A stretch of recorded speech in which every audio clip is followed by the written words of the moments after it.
네, 아름다움은 기쁨과 우리에게 감동을 줍니다. 또 이런 아름다움의 경험은 우리로 하여금 계속해서 그 아름다움을 경험하도록 초대합니다. 그래서 하워드 가드너라는 철학자는 미적 경험이란 재방문의 초청이다 이렇게 말했습니다. 우리로 하여금 그 아름다움 경험을 계속하도록 초청한다 그런 뜻이 되겠습니다. 뭔가 매력이 있어서 계속 그 경험하도록 하는 것입니다. 저는 오늘 아침에 교회에 오면서 음악을 듣고 싶은 마음이 생겨서 제가 평소에 좋아하던 모차르트의 피아노 협주곡 21번을 이제 들었습니다. 보면은 2악장이라고 제가 기억이 됩니다. 안단테라는 이름이 있는데요. 이 곡을 저는 자주 듣습니다. 아주 유명한 곡이라 무슨 곡인지 들으시면 금방 아시는 곡입니다. 저는 베토벤 곡도 좋아하는데 왠지 모르게 너무 장엄하고 좀 부담이 된다는 느낌이 드는데 이 모차르트의 곡을 들으면 참 아름답다라고 하는 생각을 갖게 됩니다. 그래서 자주 USB에 넣고 이제 차에서 왔다 갔다 하면서 이제 듣는 곡입니다. 뭔지 모르게 그 곡 속에서 느껴지는 것은 참 탁월하다 하는 것과 뭔가 모를 이제 조화를 느끼게 하는 곡입니다. 이와 같이 아름다움 속에는 뭔가 탁월함과 그런 어떤 조화가 느껴지는 것입니다. 중세기의 신학자 토마스 아퀴나스는 이 아름다움은 찬란한 것과 조화로운 것으로 이루어진다 그렇게 말을 했습니다. 최근에 안셀름 그림이라는 분의 그 책을 저희들이 함께 읽게 됐는데 거기에도 이 아름다움에 대해서 이렇게 말했습니다. 미술, 건축뿐 아니라 음악에서도 균형과 질서를 통해 아름다움이 창출됩니다. 음악에서는 적당한 박자와 리듬이 중요하지요. 리듬은 선율을 아름답게 만들기 위해 꼭 필요합니다. 너무 빠른 리듬이나 매우 규칙적이기만 한 행진곡 리듬은 사람들이 귀와 마음에 편안한 느낌을 주지 않지요.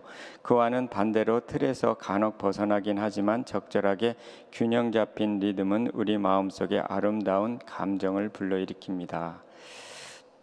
제가 어제 저녁 때 읽은 책이라 읽었기 때문에 실치를 못했습니다. 뭔가 아름다움 속에는 그 적절함과 그 조화가 들어가 있다는 것입니다. 또 하나님께서 지으신 그 경치들을 보면은 참 아름답죠. 조화롭고 그리고 아주 잘된 것을 보게 됩니다. 하나님께서 만드신 꽃도 그렇고요. 밤하늘의 별들도 그렇습니다. 아름답다 하는 것을 경험하게 합니다. 그런데 이런 하나님의 작품 속에서 느끼는 아름다움 외에 하나님 그분 자신의 아름다움이 있다고 오늘 다윗은 말씀 속에서 노래하고 있는 것입니다. 이것은 내적인 아름다움이 되겠습니다. 하나님을 경험할 때 오는 하나님으로부터 오는 아름다움이죠. 다윗은 그 아름다움에 일평생 매료되어서 살았습니다. 그래서 오늘 본문에 보면 자신이 한 가지를 하나님 앞에 청한 것이 있다면, 한 가지 바라는 소원이 있다면, 만약 한 가지를 구한다면 그것은 바로 하나님의 아름다움을 바라보고 그 아름다움을 앙망하는 것, 특별히 성전에서 그 아름다움을 사모하는 것이라고 그렇게 노래하고 있는 것입니다. 우리들도 그 다윗이 경험한 아름다움을 경험할 수 있다는 것을 보게 됩니다.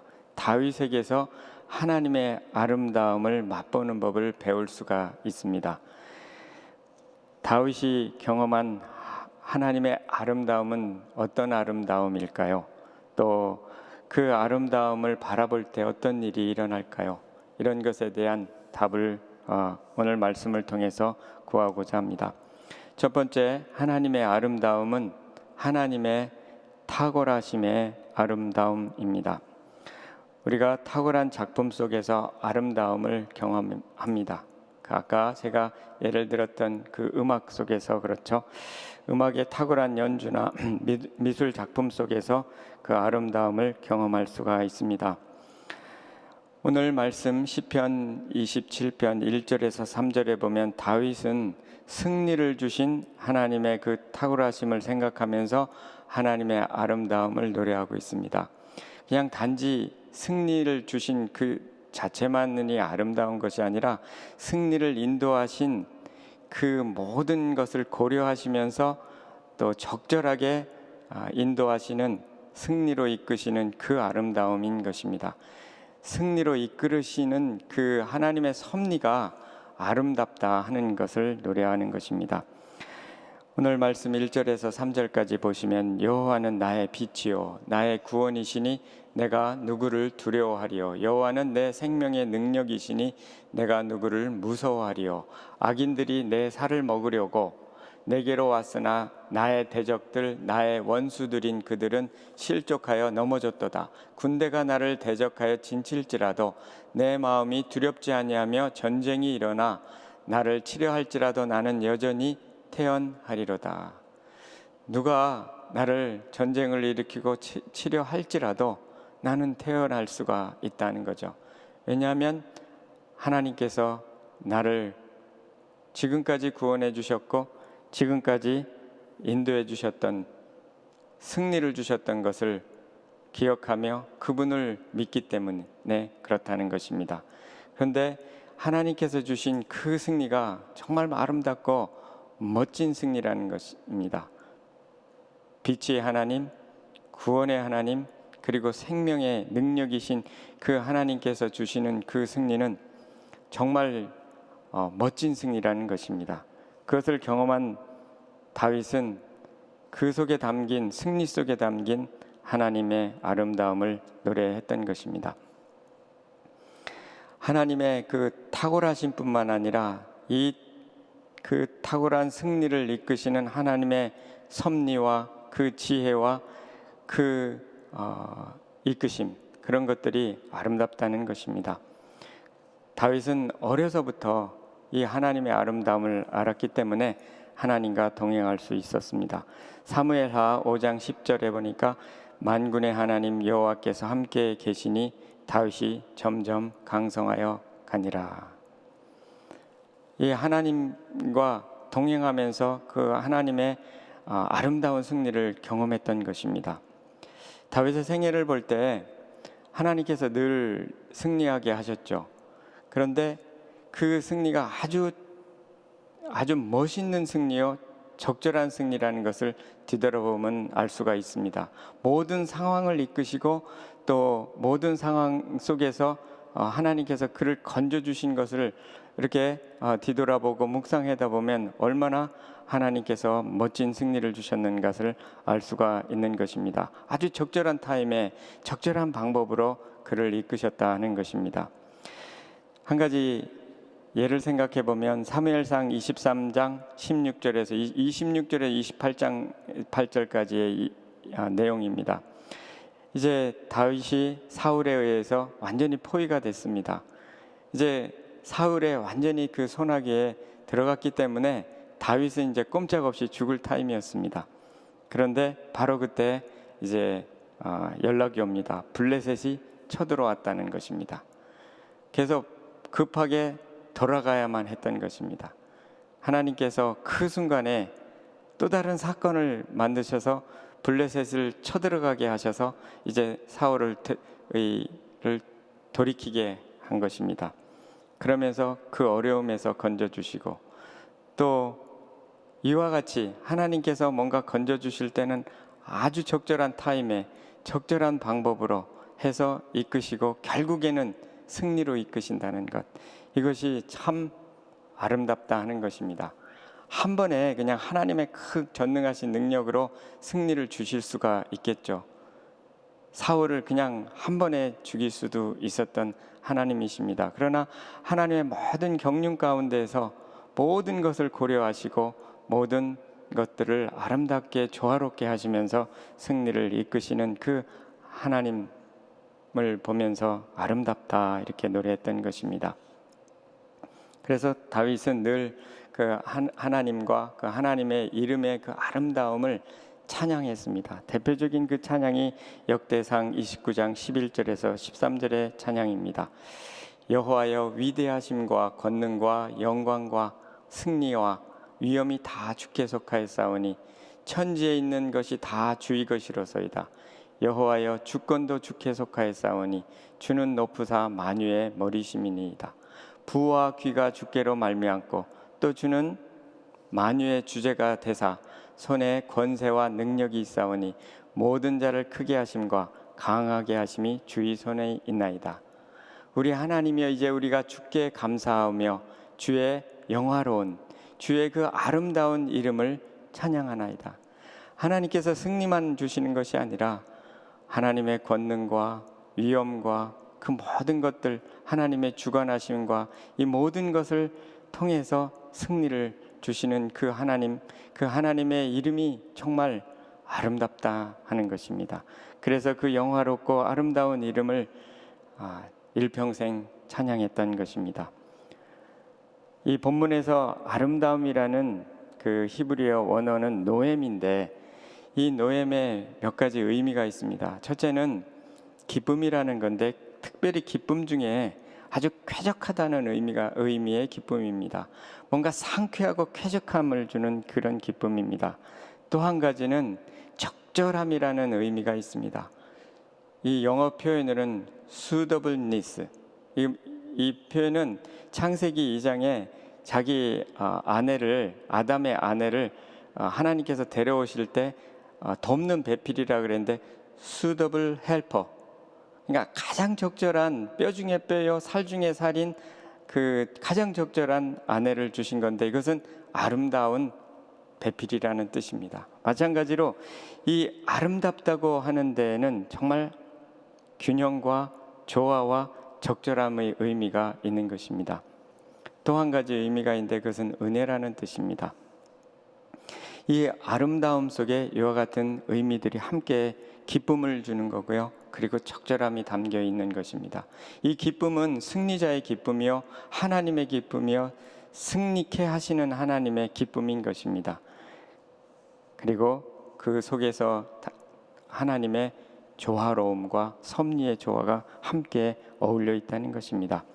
다윗은 이 아름다움이라는 말과 선함이라는 말을 자주 함께 친구처럼 사용해서 노래합니다. 시편 133편 1절에 보면 보라 형제가 연합하여 동거함이 어찌 그리 선하고 아름다운고.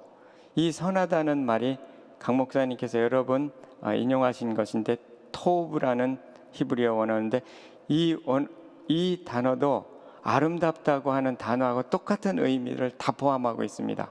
기쁨과 또 조화와 그리고 은혜라는 의미를 다 갖고 있습니다. 기쁨과 탁월함 이런 의미들을 갖고 있는 것입니다.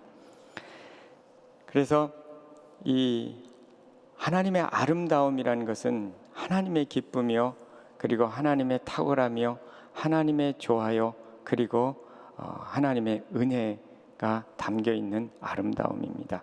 조나단 에드워드는 이 하나님의 영광과 탁월하심의 아름다움을 이렇게 표현했습니다. 성도는 하나님의 영광과 탁월하심을 보고 아주 즐거워합니다. 사람들은 많은 예술품과 발명품을 보고 즐거워합니다. 사람들은 큰 도시나 화려한 건물, 위험 있는 궁전을 보고 즐거워합니다. 또한 사람들은 종종 아름다운 외모를 가진 사람을 보고 즐거워합니다. 그렇다면 마음의 눈으로 이 세상에서 가장 아름답고 영광스럽고 놀라운 존재를 볼 때 그 즐거움은 얼마나 크겠습니까? 세상에 있는 아름다움을 보고도 우리는 즐거워한다는 거죠. 그런데 그 아름다운 세상에 있는 아름다운 것들을 창조하신 그 하나님의 아름다움을 본다면 얼마나 더 즐거워할 수 있겠는가 하는 것입니다. 이사야 선지자도 하나님의 영광을 탁월한 하나님의 아름다움으로 표현했습니다. 광야와 메마른 이사야 35장 1절 2절 말씀인데요. 광야와 메마른 땅이 기뻐하며 사막이 백합화 같이 피어 즐거워하며 무성하게 피어 기쁜 노래로 즐거워하며 레바논의 영광과 갈멜과 샤론의 아름다움을 얻을 것이라. 그것들이 여호와의 영광 곧 우리 하나님의 아름다움을 보리로다. 하나님의 아름다움과 하나님의 영광을 같이 병행해서 노래하는 것을 알 수가 있습니다. 하나님은 우리에게도 동일하게 아름다운 승리를 주시는 분이십니다. 모든 고난 속에서 아름답게 승리하게 하시고 건져주시는 분이십니다. 오늘날에는 예수 그리스도 안에서 이와 같은 승리를, 하나님의 아름다운 승리를 주십니다.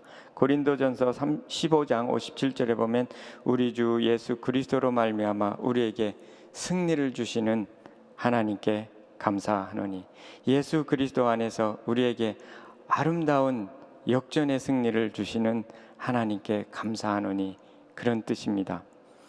우리의 그 최근에 있는 팬데믹의 어려움 속에서도 이것을 아름답게 승리로 이끌으실 하나님이심을 믿으시기 바랍니다. 우리의 삶 속에 동일하게 골리앗과 같은 상대도 이기게 하시고, 사울과 같은 상대도 이기게 하시고, 압살롬과 같은 상대도 이기게 하시고, 사탄도의 공격에도 이기게 하시는 그 탁월하고 아름다우신 하나님의 승리, 그것을 다 맛보는 여러분 되시기를 소원합니다. 두 번째는요, 하나님의 아름다움은 사랑의 아름다움입니다. 다윗이 본 하나님의 아름다움 중에 하나는 사랑의 아름다움입니다. 아까 말씀드린 대로 이 아름다움은 노엠이라고 하는 히브리어 단어입니다. 이 속에 은혜라는 뜻이 들어 있습니다. 그레이스 또는 페이버, 이런 뜻이 있습니다. 이 아름다움과 동의어라고 생각되는 그 선하심이라고 하는 단어에도 똑같이 호의와 은혜라는 뜻이 함께 들어 있습니다. 다윗은 아름다움과 선함을 같이 노래하면서 또 선함과 인자함을 노래합니다.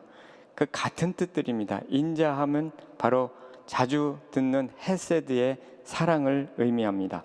그래서 다윗은 이렇게 노래합니다. 우리가 잘 아는 시편 23편 6절에 내 평생에 선하심과 인자하심이 반드시 나를 따르리니 내가 여호와의 집에 영원히 거하리로다.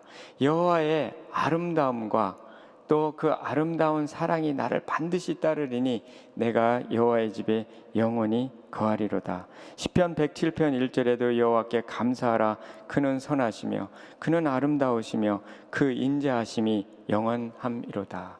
이와 같이 선함과 아름다움과 인자한 사랑을 병행해서 같이 노래하는 다윗을 보게 됩니다. 베들레헴의 작은 마을에 이름 없던 이새의 아들, 이름 없던 집안 이새의 아들 말제로 태어난 다윗이었습니다. 아무도 그를 주목하지 않았습니다. 근데 하나님께서 그를 선택하셔서 그를 기름을 부어 주셨습니다. 인생의 여정 속에서 수많은 고난을 당하였고 그 고난 속에서 하나님께서 늘 함께 해주셨습니다. 그리고 마침내 약속한 대로 왕으로 세워주셨고 이스라엘 전체의 왕이 되게 하셨습니다. 그리고 하나님께서 이스라엘 나라를 그의 통치 아래서 아주 강성하고 하나님을 잘 섬기는 그러한 나라로 만들게 하셨던 것입니다. 이 여정 속에서 그는 자신을 인도하신 하나님을 돌아보며 그 세세하심과 그 돌보심, 세밀한 돌보심, 그거를 보면서 참 아름다운 사랑이라고 그는 생각했던 것입니다. 그리고 그것에 늘 감격하며 살았고 그것을 노래했습니다. 시편 8편 4절에 보면 사람이 무엇이기에 주께서 그를 생각하시며, 여기서 그는 다윗입니다. 나입니다. 사람이 무엇이기에 주께서 나를 생각하시며, 인자가 무엇이기에 주께서 그를 돌보시나이까, 나를 돌보시나이까. 나 같은 다윗을 이렇게 사랑해 주십니까? 돌보십니까? 라고 노래하고 있는 것입니다. 시편 139편 17절 18절에도 보면 하나님이여 주의 생각이 내게 어찌 그리 보배로우신지요 그 수가 어찌 그리 많은지요 내가 세려고 할지라도 그 수가 모래보다 많도소이다. 내가 깰 때에도 여전히 주와 함께 있나이다. 하나님께서 나를 생각하시는 그 생각이, 나를 향하여 계획하시고 또 생각하시는 그 생각이 얼마나 많은지 모래보다도 많다는 것을 깨달은 것입니다. 그와 같이 많은 세심한 생각과 계획 속에서 나를 이렇게 지금까지 인도해 주신 그 사랑, 그것이 바로 헤세드의 사랑이고, 그것이 바로 정말 하나님의 최고의 그 세밀한 돌보심의 사랑이었던 것입니다. 때로 그는 죄를 지을 때도 있었습니다. 엄청난 죄를 짓고 주님 앞에 통회하고 잡아갈 때 용서받았습니다. 한 번은 또 교만하여서 인구조사를 했던 적이 있었는데 그 잘못이 지적될 때 그는 빨리 돌이키며 회개했습니다. 하나님께서 용서를 해 주셨습니다. 이 용서받은 사랑, 이것이 바로 헤세드의 사랑입니다. 자신이 정말 인간이 저지를 수 없는 그러한 간음죄와 살인죄를 저지른 자신을 용서해 주신 그 사랑을 생각할 때 하나님의 그 사랑에 감격하지 않을 수 없고 또 그 사랑의 아름다움을 노래하지 않을 수가 없었던 것입니다. 다윗에게 베풀어 주셨던 그 사랑을 예수 그리스도 안에서 동일하게 우리에게 베풀어 주십니다. 그것이 바로 십자가의 사랑입니다. 로마서 5장 8절에 우리가 아직 죄인되었을 때 그리스도께서 우리를 위하여 죽으심으로 하나님께서 우리에게 대한 자기의 사랑을 확증하셨느니라. 하나님의 사랑을 그 예수 그리스도를 통하여 십자가의 사랑을 통해서 우리에게 부어주셨다는 것입니다. 우리가 여전히 다윗처럼 때로는 잘못하고 죄를 지을 때도 그 앞에 나아가 자백하면, 돌이키면 또 용서하시는 그러한 사랑이었습니다. 다윗에게 베풀어 주시는 그 아름다운 사랑을 우리에게도 동일하게 베풀어 주신다는 것입니다. 십자가의 사랑은 우리에게 최고의 사랑이 되는 것입니다. 우리로 하여금 하나님 나라에 들어가게 하셨고 우리를 하나님의 자녀로 부르게 하셨고 하나님을 아바 아버지라 부르게 하셨습니다. 이 십자가의 사랑이 아름다운 것은 고통 속에 탄생한 사랑이기 때문에 더욱 아름답습니다. 이것에 대해서 강주민 목사님 감사 컬럼에 이렇게 말씀을 하셨습니다. 사랑하면 아름다워진다. 소설가 박상용은 아름다운 아름다움에서 나왔다고 말한다. 사랑한다는 것은 가슴앓이를 하는 것이다.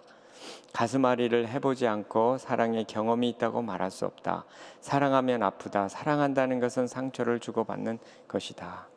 예수님은 십자가에서 상처를 받으셨다. 사람 때문에 그리하신 것이다. 사랑은 그토록 아픈 것이다. 그런데 그 사랑에서 아름다움이 태어난다.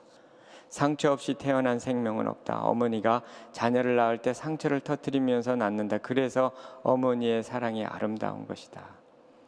상처를 터뜨리면서 사람이 아이가 나오는 것처럼 그것이 아름다운 사랑에서 나온 열매인 것처럼 예수 그리스도께서 십자가에 피 흘려 죽으신 그 사랑, 그것을 통해서 우리를 구원해 주신 그 사랑이 정말 아름다운 사랑이 된다는 것입니다. 여전히 지금도 하나님은 우리 개개인을 바닷가의 모래보다도 더 많은 생각으로 매일매일 생각하시고 지금 이 순간에도 생각하시고 우리를 인도하십니다.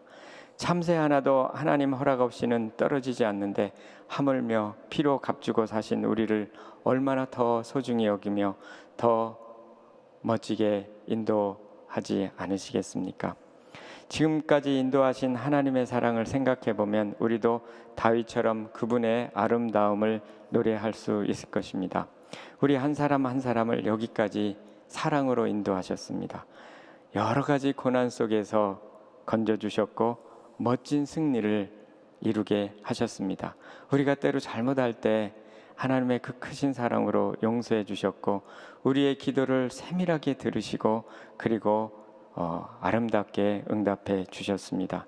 이 모든 것이 하나님의 아름다움 속에 나타난 하나님의 사랑입니다. 그리고 이 사랑으로 앞으로도 인도하실 것입니다. 이 사랑을 기억하고 감사하며 찬양하는 저와 여러분 되면 좋겠습니다. 세 번째는 하나님의 아름다움은 우리의 삶을 아름답게 만들어 가신다는 겁니다. 다윗은 하나님의 아름다움을 앙망하면서 바라보며 살았습니다. 그것을 가장 최고의 가치로 여기며 살았습니다. 하나님 앞에 한 가지를 구한다면 바로 이것을 구한다고 하였기 때문에 그렇습니다. 그러는 가운데 그는 점차 그분의 아름다운 형상으로 변화되어 갔던 것입니다. 아름다움을 바라보면 아름다운 삶으로 변화되는 것입니다. 고린도후서 3장 18절에 우리가 다 수건을 벗은 얼굴로 거울을 보는 것 같이 주의 영광을 보매 그와 같은 형상으로 화하여 변화하여 영광에서 영광에 이르니 그 주의 영으로 말미암음이라. 주의 아름다움을 보매 그와 같은 형상으로 변화하여 아름다움에서 더 큰 아름다움에 이르니, 이렇게 해석할 수가 있습니다. 아름다움을 볼 때 아름다운 형상으로 변화돼 간다는 것, 점점 변화돼 간다고 말씀합니다. 어떻게 변화되어 갈까요? 첫 번째는 하나님의 아름다움을 앙망하게 하심으로 우리가 변화되어 가는 것입니다. 오늘 말씀 시편 27편 8절에 보면 하나님은 다윗에게 하나님의 얼굴을 찾으라고 말씀합니다. 27편 8절에 보면 너희는 내 얼굴을 찾으라 하실 때 내가 내 마음으로 주께 말하되 여호와여 내가 주의 얼굴을 찾으리이다. 하나님께서 다윗이 먼저 하나님의 얼굴을, 그 아름다운 얼굴을 찾은 것이 아니고 하나님께서 나를 찾으라고, 내 얼굴을 찾으라고 먼저 초청하셨습니다. 그래서 다윗이 그것에 반응한 것입니다. 하나님의 그 아름다운 얼굴, 그것은 물론 내면의 얼굴이겠죠. 그 아름다운 얼굴을 찾으라고 우리에게도 지금도 하시는 겁니다. 내 얼굴을 찾으라 하실 때에 내 마음으로 주께 말하되 내가 주의 얼굴을 찾으리이다 라고 반응하고 나아가면 그 아름다움을 볼 수 있다는 것입니다. 이 아름다움을 볼 때 아름다운 대상을 대충 보면 아름다움을 잘 느끼지 못하고 경험하지 못합니다. 자세하게 봐야 됩니다. 하나님의 얼굴을 자세하게 볼 때 그 아름다움을 더 잘 볼 수 있습니다. 하나님의 말씀도 자세하게 보고 자세하게 묵상하면 그 속에 담긴 하나님의 아름다움을 더 많이 경험할 수 있는 것입니다. 하나님께 더 집중해서 기도하고 예배할 때 하나님의 아름다움을 더 깊이 느끼게 되는 것입니다. 그때 하나님의 좋은 것들과 아름다운 것들을 경험할 수 있는 것입니다. 그래서 다윗은 시편 34편 10절에 젊은 사자는 궁핍하여 줄일지라도 여호와를 찾는 자는 모든 좋은 것에, 모든 아름다운 것에 부족함이 없으리로다. 늘 아름다우신 그분을 찾으니까 그 아름다움이 그에게 전수되는 것입니다.